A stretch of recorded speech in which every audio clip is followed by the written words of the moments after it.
ओम नमो भगवते वासुदेवाय।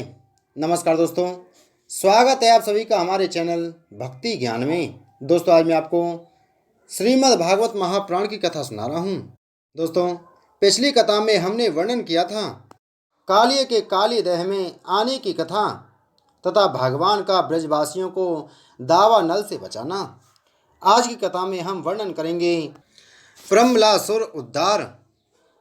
श्री सुखदेव जी कहते हैं, परीक्षित, अब आनंदित स्वजन संबंधियों से घिरे हुए एवं उनके मुख से अपनी कीर्ति का गान सुनते हुए श्री कृष्ण ने गोकुल मंडित गोष्ठ में प्रवेश किया।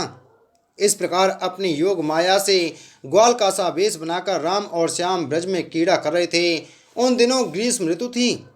यह शरीरधारियों को बहुत प्रिय नहीं है, परंतु वृंदावन के स्वाभाविक गुणों से वहाँ बसंत की ही छटा छड़क रही थी।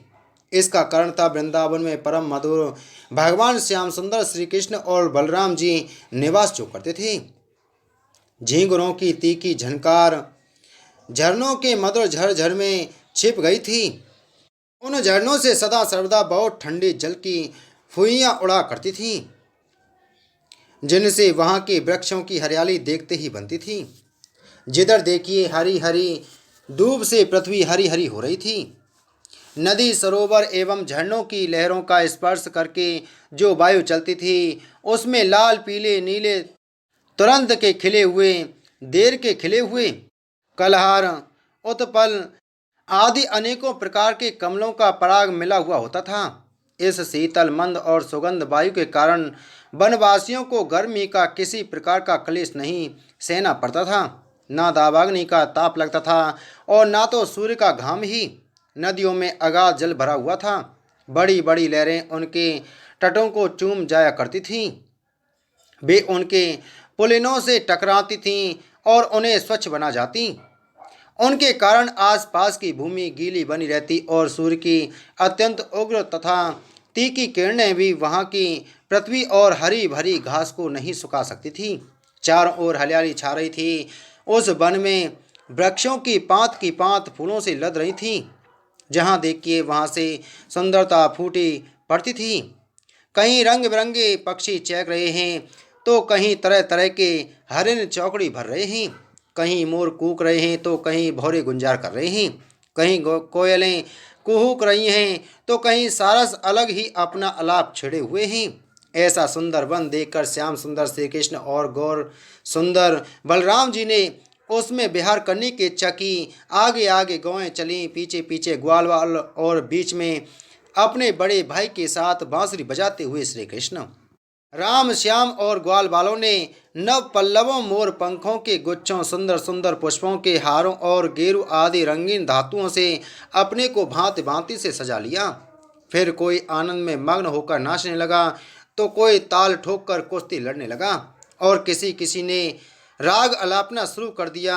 जिस समय श्री कृष्ण नाचने लगते उस समय कुछ ग्वाल बाल गाने लगते और कुछ बांसुरी तथा सींग बजाने लगते। कुछ हथेली से ही ताल देते तो कुछ वाह वाह करने लगते। परीक्षित, उस समय नट जैसे अपने नायक की प्रशंसा करते हैं, वैसे ही देवता लोग ग्वाल वालों का रूप धारण करके वहां आते और गोप जाति में जन्म लेकर छिपे हुए बलराम और श्री कृष्ण की स्तुति करने लगती। घुंघराली अलकों वाले श्याम और बलराम कभी एक दूसरे का हाथ पकड़कर कुमार के चाक की तरह चक्कर काटते, घुमरी परेता खेलते, कभी एक दूसरे से अधिक फांद जाने की इच्छा से कूदते, कूड़ी डांकते, कभी कहीं होड़ लगाकर ढेले फेंकते, तो कभी ताल ठोक ठोक कर रस्सा कसी करते। एक दल दूसरे दल के विपरीत रस्सी पकड़कर खींचता तो कभी कहीं एक दूसरे से कुश्ती लड़ते लड़ाते। इस प्रकार तरह तरह के खेल खेलते।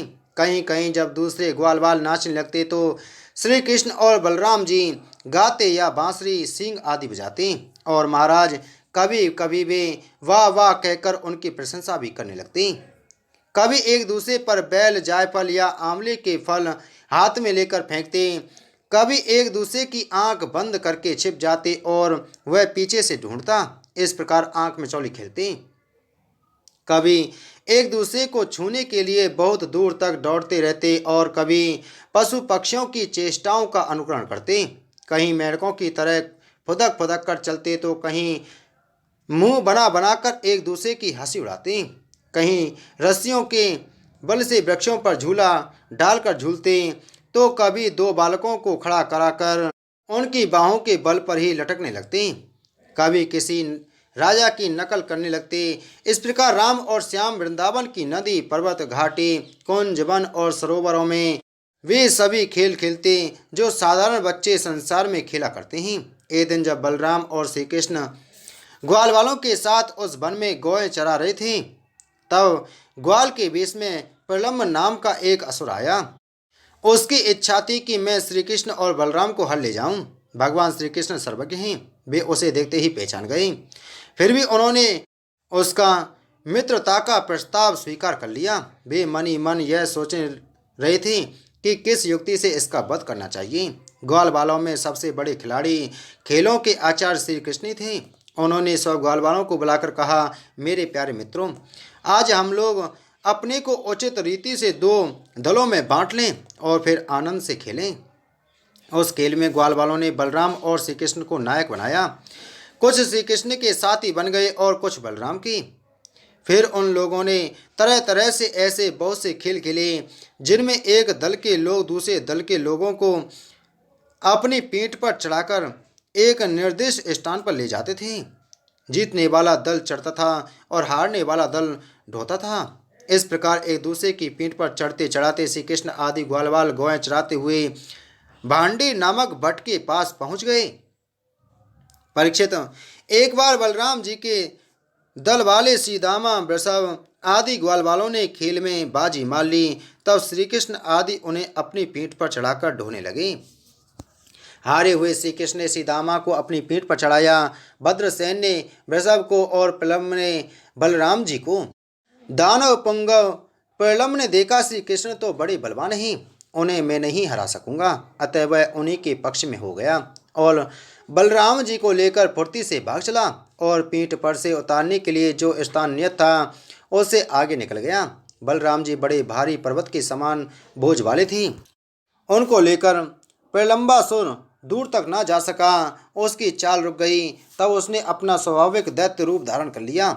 उसके काले शरीर पर सोने के गहने चमक रहे थे और गौर सुंदर बलराम जी को धारण करने के कारण उसकी ऐसी शोभा हो रही थी मानो बिजली से युक्त काला बादल चंद्रमा को धारण किए हो।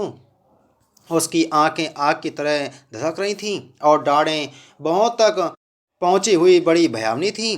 उसके लाल लाल बाल इस तरह बिखरे रहे थे मानो आग की लपटें उठ रही हों। उसके हाथ और पाँव में कड़े, सिर पर मुकुट और कानों में कुंडल थी। उनकी कांति से वह बड़ा अद्भुत लग रहा था। उस भयावह दैत्य को बड़े वेग से आकाश में जाते देख पहले तो बलराम जी कुछ घबरा से गए, परंतु दूसरे ही क्षण अपने स्वरूप की याद आते ही उनका भय जाता रहा। बलराम जी ने देखा कि जैसे चोर किसी का धन चुरा कर ले जाए, वैसे ही यह शत्रु मुझे चुराकर आकाश मार्ग से लिए जा रहा है। उस समय जैसे इंद्र ने पर्वतों पर वज्र चलाया था, वैसे ही उन्होंने क्रोध करके उसके सिर पर एक घूंसा कसकर जमाया। घूंसा लग रहा था कि उसका सिर चूर चूर हो गया। वह मुंह से खून उगलने लगा, चेतना जाती रही और बड़ा भयंकर शब्द करता हुआ इंद्र के द्वारा वज्र से मारे हुए पर्वत के समान वह उसी समय प्राणहीन होकर पृथ्वी पर गिर पड़ा। बलराम जी परम बलशाली थे। जब ग्वाल वालों ने देखा कि उन्होंने प्रलंबासुर को मार डाला, तब उनके आश्चर्य की सीमा न रही। वे बार बार वाह वाह करने लगे। ग्वाल वालों का चित्त प्रेम से बेअबल हो गया। वे उनके लिए शुभ कामनाओं की वर्षा करने लगे और मानो मरकर लौट आए हों इस भाव से आलिंगन करके प्रशंसा करने लगे। वस्तुतः बलराम जी इसके योगी थे। प्रलंबासुर मूर्तिमान पाप था। उसकी मृत्यु से देवताओं को बड़ा सुख मिला। वे बलराम जी पर फूल बरसाने लगे और बहुत अच्छा किया, बहुत अच्छा किया, इस प्रकार कहकर उनकी प्रशंसा करने लगे। बोलो श्रीमद् भागवत महापुराण की जय। बोलो श्री कृष्ण चंद्र भगवान की जय।